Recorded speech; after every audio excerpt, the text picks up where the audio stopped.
ঠিক নাই, টাকা না দিলে আমি মঞ্চে উঠবো না। এই এসআইয়ের পাটটাকে অবহেলা করিস রে ভাই। পাট বলে বেঁচে গেলেন, অরিজিনাল এসআই হলে পাবলিকের বদলে আমি আপনাকে রামপাত এনে দিতাম। চলি চলি। আরে কোথায় যাচ্ছিস? লোকমান শোন, লোকমান শোন। ফজর আলীর বেল নাই। গাড়ি থামাও। ইন্সপেক্টর ফজর আলী। ও, প্রমোশন পেয়ে মদ খাওয়া শুরু করেছে, তাও পোশাক পরা অবস্থায়। কন্ট্রোল, আমি পুলিশ কমিশনার বলছি। সাব ইন্সপেক্টর ফজর আলীকে এই মুহূর্তে ডিমোশন দিয়ে হাবিলদার বানিয়ে দাও। হাবিলদার ফজর, ভাবি, হাবিলদার ফজর, বাসায় আছো? পুলিশ? তোমার এত বড় সাহস! একজন সামান্য হাবিলদার হইয়া আমার এসআই স্বামীও তুমি নাম ধরে রাখো? হাবিলদার কও কে? সাসপেন্ড করে দেবো, বরখাস্ত করে দেবো। সে ক্ষমতা এখন আর তোমার নাই ফজর, তোমার ডিমোশন হয়েছে। Very good.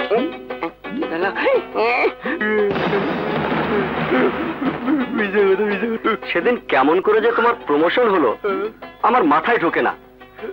আজ আবার নতুন অর্ডার এসেছে, তোমার প্রমোশন ক্যান্সেল হয়েছে, আবার তুমি আগের মতো হাবিলদার হয়েছো। তোমার ডিউটি কোথায় পড়েছে জানো? আইজি সাহেবের বাসায়। আইজি সাহেবের বাসার সামনে যে বড় বড় ঘাস আছে, তুমি এখন ঘাস কাটবে। ভাবি, ঘাস কাটবে? আইজি সাহেবের একটা গরু আছে, তুমি তাকে ঘাস খাওয়াবে। ভাবি, গরুকে ঘাস খাওয়াবে? বাসার বাজার করবে। ভাবি, বাসায় বাজার করবে? আইজির বাসার দারোয়ানগিরি করবে। ভাবি, দারোয়ানগিরি করবে? জলদি থানায় আসো, খবরটা দিতে এসেছিলাম, দিয়ে গেলাম।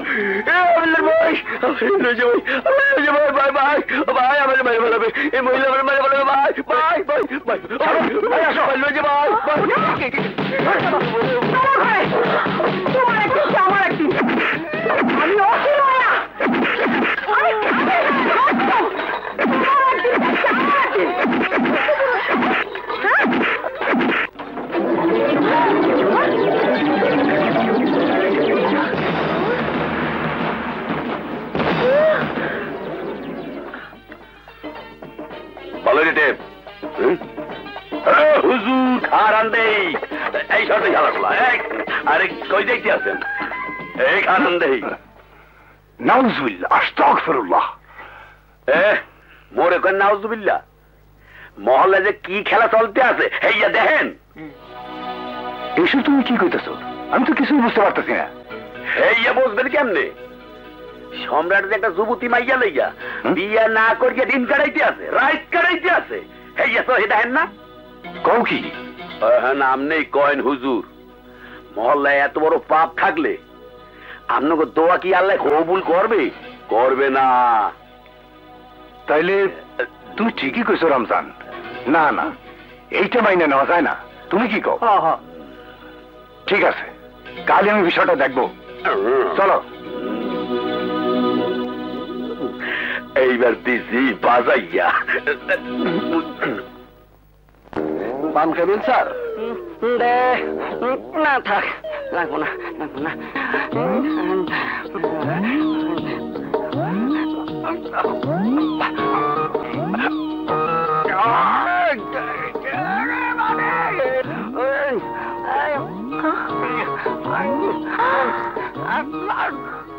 কি হয়েছে ভাইয়া? চোরেরা গয়না চুরি করে পলাইতে ছিল, আমি ধরতে গেছিলাম, আমারে জোর করে গয়না গুলো খাওয়াইতেছে। ভাবি গো! ভাবি গো! ও ভাবি! কি হয়েছে? ভাবি, ভাইয়ার জন্য কি হয়েছে? আল্লাহ! কি হয়েছে তোমার? কি হয়েছে? ব্যাপার তুমি আমাকে বলছো কেন? ঘরে চলো। বিশু দাদা, ঘরে চলো, ঘরে চলো। আল্লাহ!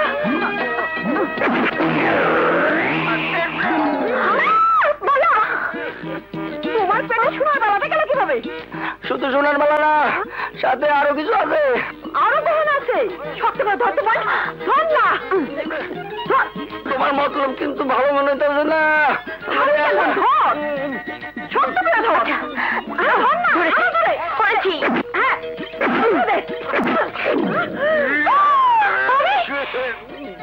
খালি দুল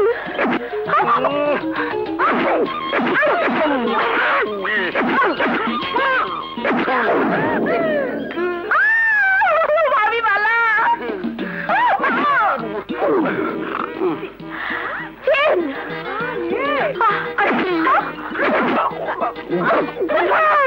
আন্না সাইডে দাও অনেক শোনা তুই আমার জানো হাত ব্যথা হয়ে গেছে ভাবি একটা আস্তর বোন তুই তারা নিয়ে আয় তো যা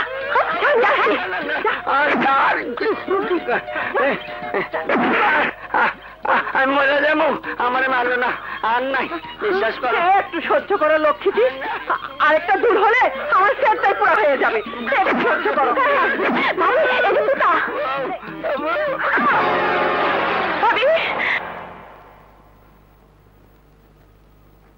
সম্রাট, ও সম্রাট, ঘরে আসো নাকি?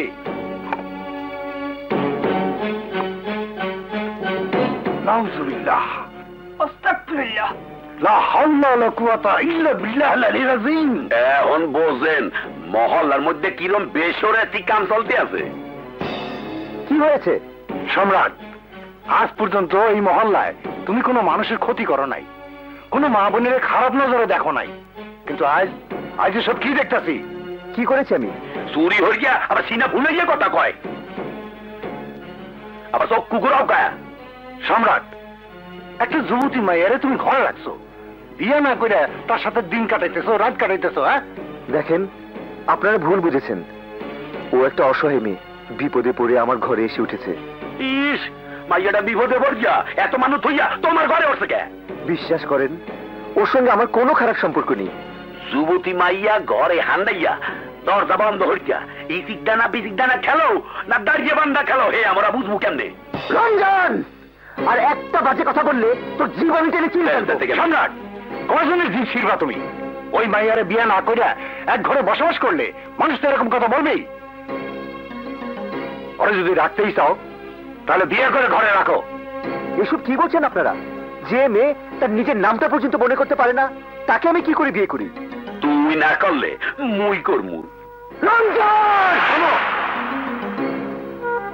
আমরা তোমার কোনো কথাই শুনতে চাই না। যদি ওই মেয়ের সাথে এক ঘরে বসবাস করতে চাও তাহলে ওকে বিয়ে করেই ঘরে রাখতে হবে। কি বলেন আপনারা? ঠিকই কইছে। আর সম্রাট যদি বিয়ে না করে তাইলে অন্য কেউ রাজি হইলে তার সাথেই বিয়ে হবে। অন্য কারো দরকার নাই, মুই তো রাজি। হ্যাঁ সম্রাট, এইটাই সিদ্ধান্ত। শুক্রবারের মধ্যে ওই মেয়েটারে হয় তুমি বিয়ে করবা, না হয় রমজানের সাথে আর বিয়ে হবে। কি বলেন আপনারা?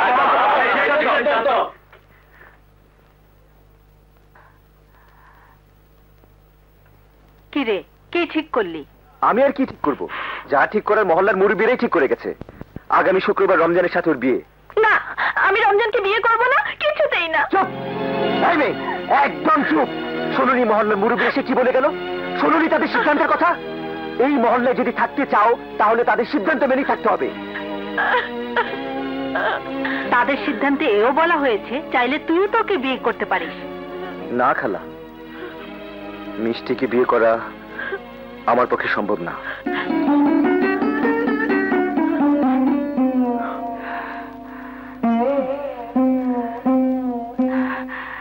ধর ধর এটা। এমন একটা অসহায় মেয়েকে রমজানের মতো বদমাইশের হাতে তুলে দেওয়ার চাইতে ওকে জবাই করে মেরে ফেলা অনেক ভালো। রমজানের সঙ্গে বিয়ে হওয়ার আগে ওকে ওকে তুই মেরে ফেলিস। ধর।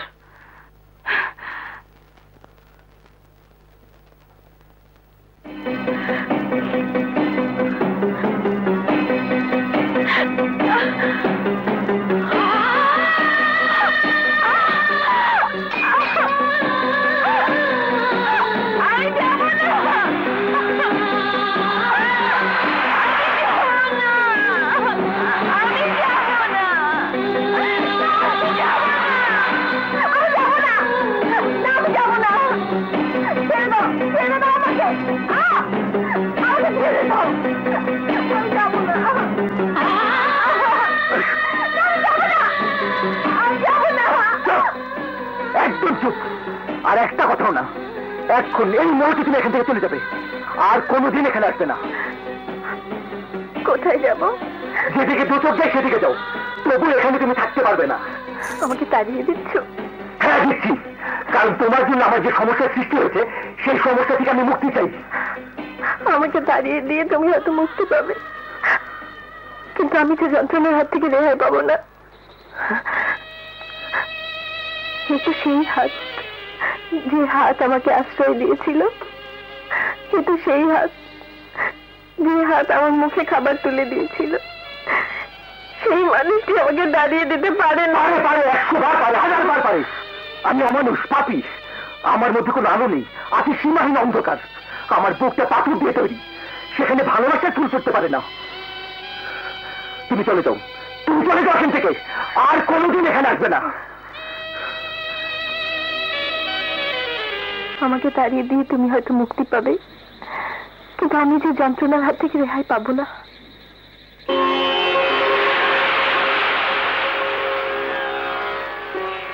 তুই কি করলি সম্রাট? এছাড়া আমার আর কোনো উপায় ছিল না। উপায় ছিল? কে তুমি?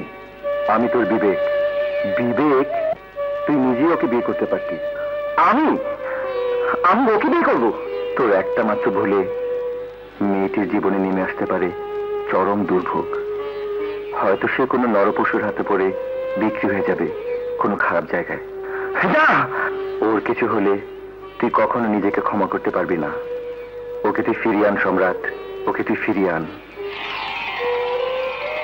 মিষ্টি, মিষ্টি, হে আল্লাহ, মিষ্টি, মিষ্টি, মিষ্টি তুমি কোথায়? মিষ্টি, হে আল্লাহ, আল্লাহ আমি ভুল করেছি, ভুল করেছি। সেই ভুলের শাস্তি তুমি আমাকে দাও। আমার ভুলের জন্য মিষ্টির যেন কোনো ক্ষতি না হয়।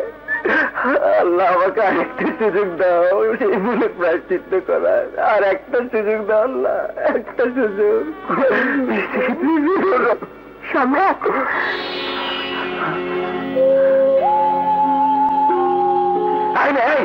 কোথায় চলে গেছিলে তুমি?